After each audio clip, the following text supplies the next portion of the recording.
अस्सलाम वालेकुम दोस्तों, इनसाइड में मौज़म फ़कर में खुश आमदीद। हमज़ा शहबाज साहब ने आखिरकार हल्फ उठा भी लिया और वज़ीर आला भी बन गए, लेकिन इसके बावजूद बहुत सारे पहलू अभी भी इस सारे एपिसोड के तशना तलब हैं और इस बात की तरफ इशारा करते हैं कि अभी भी गेम ऑन है। चाहे वो पंजाब असम्बली का ईवान हो, चाहे वो गवर्नर हाउस हो, या पंजाब का सियासी मैदान, या उसके बाद ईवान सदर, या लाहौर हाई कोर्ट का अहाता, हर एक जगह पर इस गेम के अभी मज़ीद कुछ एपिसोड खेले जाना बाकी है, क्योंकि अभी इस आग की शिद्दत को कम करने की कोशिशें किसी का भी सूट नहीं करती, और ख़ास तौर पर इमरान खान साहब और उनकी जमात को तो कतई तौर पर भी ये सूरत हाल वारा नहीं खाती। और इसीलिए आज सुबह से ही लाहौर हाई कोर्ट के वाज़े अहकामात के बावजूद इस गेम के अंदर जान डालने की कोशिश की गई, चाहे वो गवर्नर उमर सरफराज चीमा साहब की तरफ से उस्मान बुज़दार साहब के इस्तीफ़े को मुस्तरद करना, उनकी काबीना को बहाल करना, उनकी काबीना का इजलास करना, या मौजूदा इंतज़ामिया की तरफ से गवर्नर हाउस के इर्द गिर्द के इलाके को कॉर्डन ऑफ करना, वहाँ पर पुलिस को तैनात करना, वहाँ पर गवर्नर के सारे अमले को साइड पे करके वहाँ पर जाकर अपने इंतज़ामात को मुकम्मल करना, कनूपीस लगाना, और सारी की सारी पंजाब इंतज़ामिया का आकर खड़े हो जाना हमज़ा शहबाज साहब के साथ इस बात की तरफ इशारा करता है कि अभी वो जो अंग्रेज़ी में मिसाल कहते हैं ना, there are many slips between cup and lips, अभी भी इस सारे अमल के अंदर बहुत सारे पहलू बाकी हैं। मिसाल देता हूँ आपको,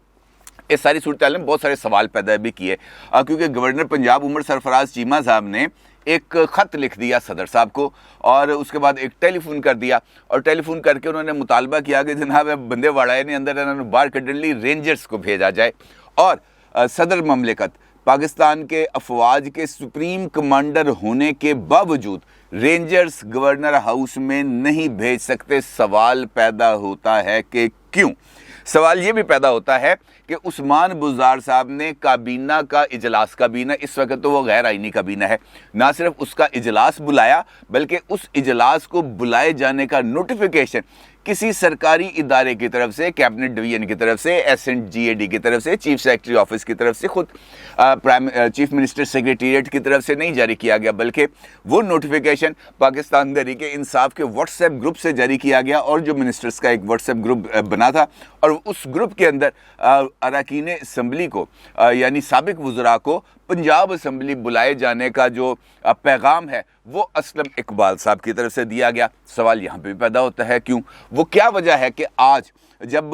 सूबाई काबीना का इजलास होता है तो वहाँ पर उस्मान बुज़दार साहब ने कासिम सूरी बनने से इनकार कर दिया। आपको याद है कि कासिम सूरी साहब ने एक गैर आइनी इकदाम किया था, तहरीक अदम एतमाद को मुस्तरद किया था, और उसके बाद ये सारे का सारा मामला रिवर्स हुआ। आज भी कुछ एक ऐसी कोशिश की गई, उस्मान बुज़दार साहब से एक ऐसा फ़ैसला कराने की कोशिश की गई जिस पर अगर वो फ़ैसला कर लेते तो वो भी कासिम सूरी की सफ़ में खड़े हो जाते, लेकिन जिसको हम सोशल मीडिया पर बहुत सारे लोग बढ़ावा कहते हैं, लेकिन आज उस बढ़ावे ने बड़ा काम किया। उसने आज कासिम सूरी बनने से इनकार कर दिया, बल्कि वो कागजात जो एक फ़ाइल में उनको दिए गए थे वो फ़ाइल ही उठाकर अपने साथ ले गए, और जिस वक्त वो रुखसत हो रहे थे उस वक्त उनके पास से प्रोटोकॉल भी हटा लिया गया था। सवाल ये भी पैदा होता है कि हमज़ा शहबाज साहब की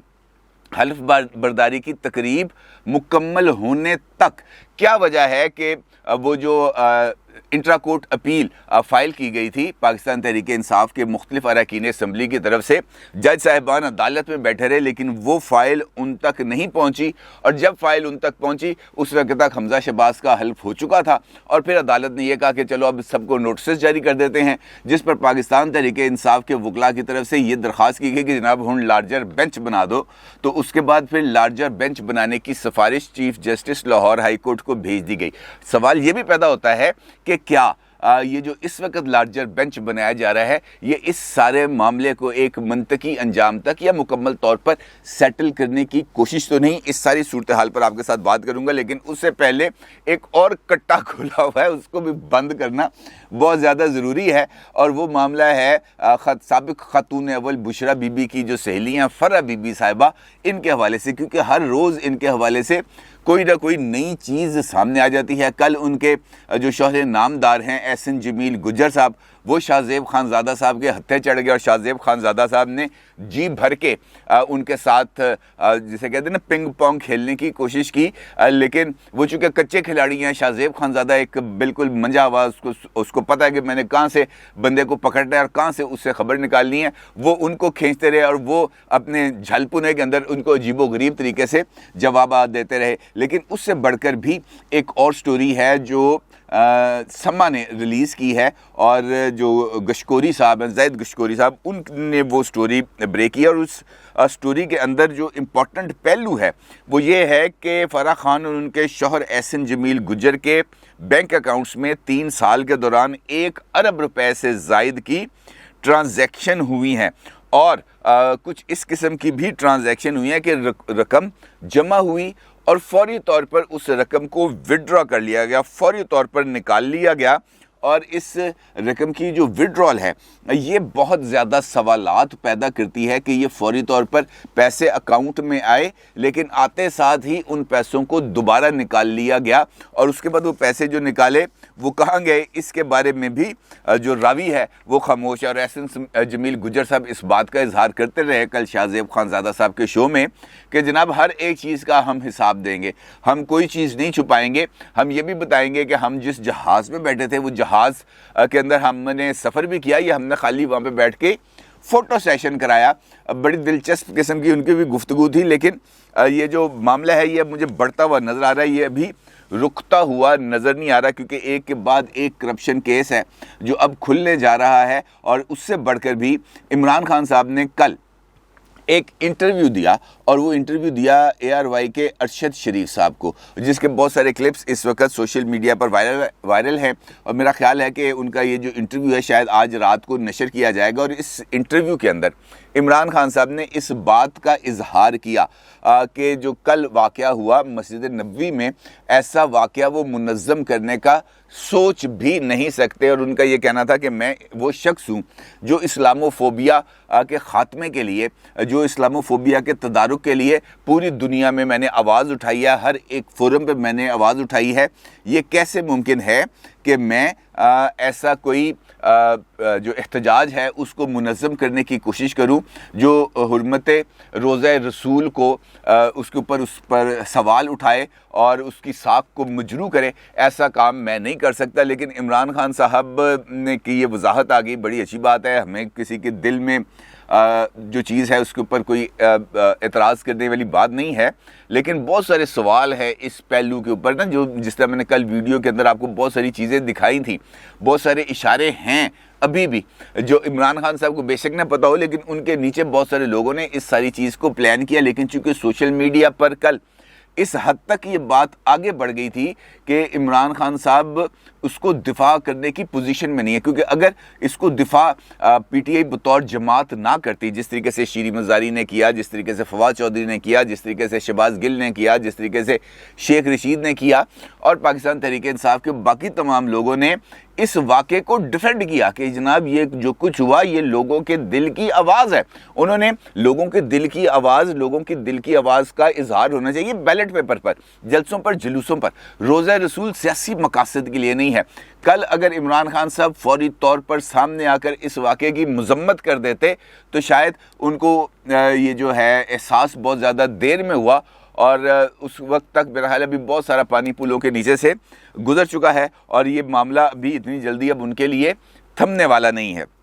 इसी तरीके से ये जो पंजाब असम्बली वाला मामला है ये भी काफ़ी अरसे से पेंडिंग रहा है और यहाँ पर उमर सरफराज चीमा साहब ने बिल्कुल कासिम सूरी साहब की को अपना आइडियल मानकर जिस रास्ते पे चले वो वही रास्ता था जो एक तकरीब का रास्ता था और तामीर के रास्ते पर नहीं चले, क्योंकि हाई कोर्ट के एक नहीं 3 ऑर्डर्स, पहला ऑर्डर आया तस्लीम नहीं किया गया, दूसरा ऑर्डर आया तस्लीम नहीं किया गया, तीसरे ऑर्डर के अंदर वाज़ेह तौर पर इस बात की निशानदी कर दी गई कि जनाब हलफ होगा, इतने बजे होगा, इस जगह पर होगा और ये शख्सियत इसका हल्फ लेगी। हाई कोर्ट को इतनी सराहत के साथ इस सारे मामले को आगे लेके जाना पड़ा, तो इसका मतलब ये है कि PTI अभी तक कॉन्फ्रेंट्रेशन की रास्ते से पीछे हटने के लिए तैयार नहीं है और उसकी बुनियादी वजह है कि वो ये समझते हैं कि टकराव की ये सियासत और ख़ास तौर पर पंजाब के अंदर टकराव की ये सियासत उनको बहुत ज़्यादा फ़ायदा दे सकती है, क्योंकि KPK के अंदर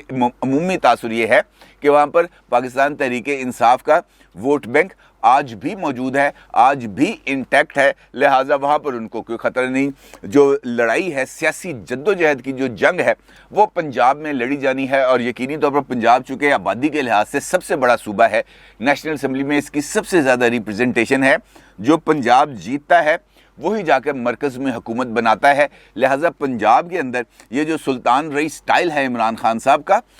वो ये समझते हैं कि मुझे ये गंडासा पकड़ के लोगों की गर्दनें उतार के यूँ खून बहाकर जो फट ला के सड़का से सुटन था, इसका उनका ख्याल में उनको बहुत ज़्यादा फ़ायदा होगा। लेकिन ये रविश उनको जिस तरफ लेके जा रही है वो एक ऐसा रास्ता है जहाँ पर आगे जाने के बाद सिर्फ पछतावा रह जाता है, बाकी और कुछ नहीं। मिसाल देता हूँ आपको कि जिस तरीके से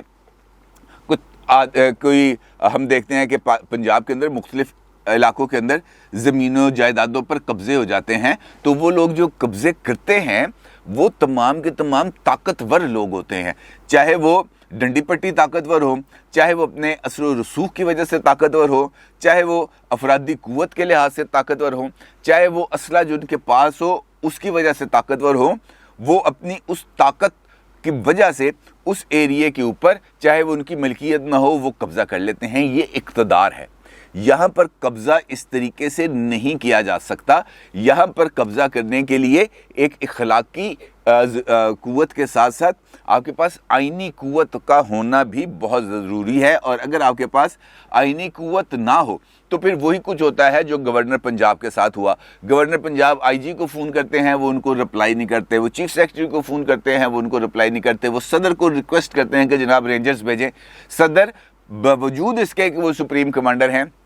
उनकी मदद नहीं कर सकते। फिर अगली साजिश ये की जाती है कि उस्मान बुज़दार साहब की ज़ेरे सदारत इजलास में उनको ये नोटिफिकेशन दिया जाए, और वहाँ पर गवर्नर साहब तैयार बैठे हुए थे। उस्मान बुज़दार साहब को इस इजलास के अंदर जो पंजाब असम्बली में हुआ, उनको एक समरी दी गई कि जनाब आप इस समरी पर दस्तखत कर दें, क्योंकि इस वक्त ना तहरीक अदम एतमाद मौजूद है आपके ख़िलाफ़, और ना ही इस वक्त कोई और चीफ मिनिस्टर मौजूद है। अभी ये वैक्यूम मौजूद है। गवर्नर साहब ने वो नोटिफिकेशन विड्रॉ कर दिया है। आप फौरी तौर पर पंजाब असम्बली की तहलील की समरी के ऊपर दस्तखत कर दें। गवर्नर साहब अभी इसका नोटिफिकेशन जारी कर देंगे, और इस तरीके से हमजा शहबाज की जो हलफबर्दारी है वो भी रुक जाएगी। और अगर किसी को कोई मसला होगा, कोई मामला होगा, तो इस मामले को लेकर चले जाएंगे हाई कोर्ट या सुप्रीम कोर्ट, वहाँ पर जाके देखेंगे कि क्या हो सकता है या क्या नहीं। उस वक्त तक आप चीफ मिनिस्टर पंजाब रहेंगे। लेकिन उस्मान बुज़दार साहब ने इस तजवीज़ को फौरी तौर पर मानने और उस समरी के ऊपर दस्तखत करने से इनकार कर दिया। उन्होंने कहा कि मैं पहले अपने कानूनी जो माहिरीन हैं या मुआवनीन हैं उनके साथ रब्ता करूँगा, उनसे बैठूंगा, उनसे बात करूंगा, और उसके बाद उनकी जो एडवाइस होगी उसके ऊपर अमल करूंगा। जिस पर वहाँ पर जो मौजूद अफराद थे उन सब की जो चेहरे थे वो लटक गए, ख़ास तौर पर असलम इकबाल साहब का। और उसके बाद जब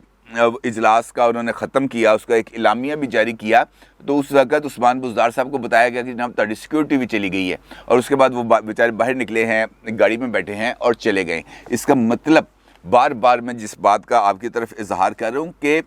ये इशारे हैं, ये पैगामात हैं कि आइनी जो तकाज़े हैं उनको पूरा करना बहुत ही ज़्यादा ज़रूरी है। क्योंकि अगर आप आइनी तकाज़ों को पूरा नहीं करते तो फिर उसका नुकसान होता है, और उसके नुकसान का अज़ाला इतनी जल्दी होना मुमकिन नहीं है। क्योंकि मरकज़ हो या पंजाब हो, यहाँ पर पाकिस्तान तहरीक इंसाफ ने जो रवायात डाल दी हैं उसके बाद उन रवायात का इस वक्त तो शायद उनको इस बात का अंदाज़ा नहीं है, लेकिन आने वाले वक्त में जब तारीख़ इस सारे टेन्योर को कलम बंद करेगी तो उस वक्त इमरान खान साहब तारीख़ की नज़रों के अंदर एक मुजरिम के तौर पर गर्दाने जाएंगे। लेकिन अभी भी मैं इस वक्त जिस वक्त आपसे मुखातब हूँ, इस वक्त भी ये समझ अभी नहीं आ रही। पाकिस्तान तहरीक इंसाफ का एक इम्पॉर्टेंट इजलास होने जा रहा है बनी गाला में, जहाँ पर पंजाब की क़यादत को फौरी तौर पर तलब किया गया है, और जो कानूनी माहिरीन हैं, और उनके दो ही कानूनी माहिरीन हैं, एक फवाद चौधरी और एक बाबर अवान, ये दोनों ने इमरान खान साहब की जो कानूनी जो फहम है उसका पर तो मातम करने को दिल चाहता है। लेकिन इन दोनों शख्सियात ने पाकिस्तान तहरीक-ए-इंसाफ को जिस तरीके से आइन और कानून के मुजरिम के तौर पर साबित किया है और आइन और कानून के मुजरिम की फहरिस्त में लाके खड़ा कर दिया है, इन दोनों के लिए से और कुछ और बैद नहीं है। अब ये दोनों इस बारे में राय देंगे कि ये जो अब कुछ हुआ है इसको कैसे आगे जाकर हैंडल किया जा सकता है और इसके लिए अब कौन कौन से जवाब तलाश किए जा सकते हैं, क्योंकि अब लाहौर हाई कोर्ट ने फुल बेंच बनाने की जो दरख्वास्त थी वो मंजूर कर ली है और उस दरख्वास्त को भेज दिया है चीफ जस्टिस ऑफ पाकिस्तान को, वही chief justice Lahore high court को। ये चीफ जस्टिस साहब वही है जिन्होंने इस मामले पर पहले 2 ऑर्डर दे चुके हैं। अब अगर फुल कोर्ट बनता है तो यकीनी तौर पर एक जानिब तो इस सारे मामले पे जो आईनी तशरीह है वो भी लाहौर हाई कोर्ट का फुल बेंच कर देगा और उसके साथ साथ इस मामले को मुकम्मल तौर पर फाइनलाइज कर देगा ताकि किसी और ताले आज़मा को दोबारा सामने आकर इस किस्म का खेल खेलने की ज़रूरत ना हो। क्योंकि जिस तरीके से मैं आपको बार बार भी कह रहा हूँ कि मामलात को उलझाया जा रहा है, उससे इस बात का इम्कान है कि ये मामला अभी ख़त्म नहीं हुआ। दूसरी जानिब ये जो गेम है ये अभी वाक़तन ख़त्म नहीं हुई, क्योंकि मुनहरफ अरकान इस सारे मामले में बहुत इम्पॉर्टेंट रोल प्ले करेंगे, चाहे वो तरीन ग्रुप है, चाहे वो अलीम ग्रुप है, चाहे वो असद खोकर ग्रुप है। और इनके ख़िलाफ़ जो रेफरेंस है परवेज़ इलाही साहब ने भेज दिया हुआ है इलेक्शन कमीशन को और वहाँ से हतमी फ़ैसला अभी आना बाकी है। और अगर वो फ़ैसला उस जो है हमज़ा शहबाज साहब के ख़िलाफ़ जाता है तो फिर पंजाब की सूरत हाल में जो बहरान है उसकी शिद्दत में इजाफा होगा और फिर देखना पड़ेगा कि ये असम्बली मौजूद भी रहती है या अक्सरियत किसी के पास भी नहीं होगी। ऐसी सूरत में तो फिर असम्बली का क्या बनेगा। ये बहुत सारे पहलू हैं इस सारे अमल के जो अभी जो हल तलब हैं। देखना यह है कि ये मामला किस तरह निपटता है। अपनी राय का ज़रूर इज़हार कीजिएगा। आपको बहुत शुक्रिया। अल्लाह हाफ़िज़।